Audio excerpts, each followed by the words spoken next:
తెలుగు రాష్ట్రాల్లో భోగి వేడుకలు ఘనంగా జరుగుతున్నాయి. ముఖ్యంగా ఆంధ్రప్రదేశ్లోని అమరావతి రాజధాని గ్రామం మందడంలో సంక్రాంతి సంబరాలు అంబరానంటాయి.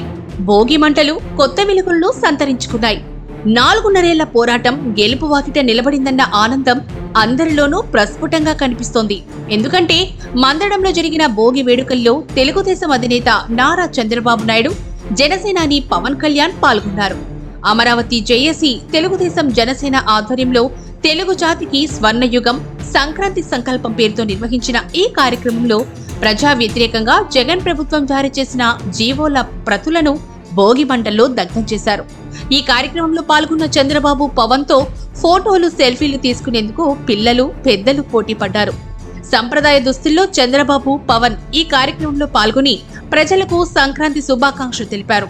ఈ సందర్భంగా 4.5 ఏళ్ల నుంచి చేస్తున్న పోరాటం ఫలించి తమ కల సాకారమవుతుంది అన్న ఆనందం రాజధాని రైతుల్లో స్పష్టంగా కనిపించింది. అంతకుముందు భోగికి ముందు రోజు అంటే జనవరి 13న జనసేనాని పవన్ కళ్యాణ్ తెలుగుదేశం అధినేత చంద్రబాబు ఆహ్వానం మేరకు ఆయన ఇంటికి డిన్నర్కెళ్లారు. ఆ సందర్భంగా ఇరువురు నేతలు ఉమ్మడి మేనిఫెస్టో అమలు, పొత్తులో భాగంగా సీట్ల సర్దుబాటు, ఏ పార్టీ ఎన్ని స్థానాల్లో పోటీ చేయాలి, అభ్యర్థులుగా ఎవరిని ఎంపిక చేయాలి అన్న అంశాలపై విస్తృతంగా చర్చించారు. ఈ భేటీలో సీట్ల సర్దుబాటు, అభ్యర్థుల ఎంపిక దాదాపుగా పూర్తయిందని అంటున్నారు.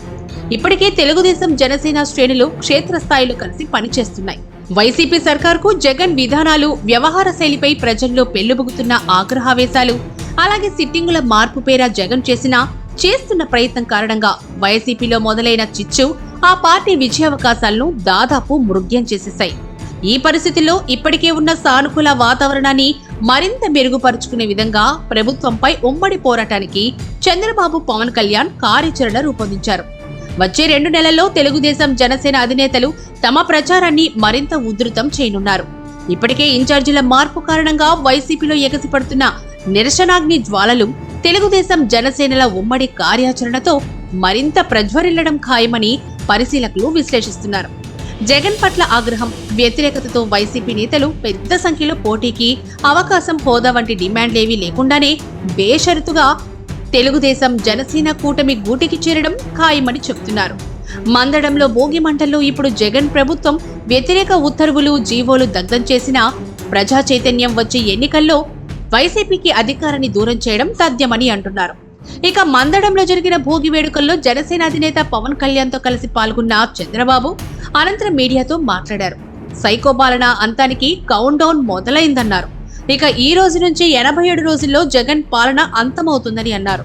అంతేకాదు రాజధాని ఇక్కడే ఉంటుందని, ఎక్కడకు వెళ్లొద్దని ఈ విషయంలో తెలుగుదేశం జనసేన భరోసా ఇస్తున్నాయని చెప్పారు. గత 4.5 ఏళ్లుగా ప్రజలకు సంక్రాంతి పండుగ సంబరాలు లేకుండా చేసిన సైకో పాలనకు త్వరలోనే జనం చరమగీతం పాడటం ఖాయమని అన్నారు. అంగన్వాడీలో నిరుద్యోగ యువత, ఇలా ప్రతి ఒక్కరికి తెలుగుదేశం జనసేన పార్టీలు అండగా నిలుస్తాయని చెప్పారు. ఇప్పుడు చీకటి జీవోలను మంటల్లో వేశామని, వచ్చే ఎన్నికల్లో జగన్ ప్రభుత్వాన్ని బంగాళాఖాతంలో కలిపేద్దామని పిలుపునిచ్చారు. ఒక్క ఛాన్స్ అంటూ వచ్చిన జగన్ కు శివుడు భస్మాసురుడికి వరం ఇచ్చినట్లుగా జనం ఓటేశారని అన్నారు. ప్రభుత్వం ఒత్తిడికి తలొగ్గి పోలీసులు రాక్షసుల్లా వ్యవహరించారని అన్నారు.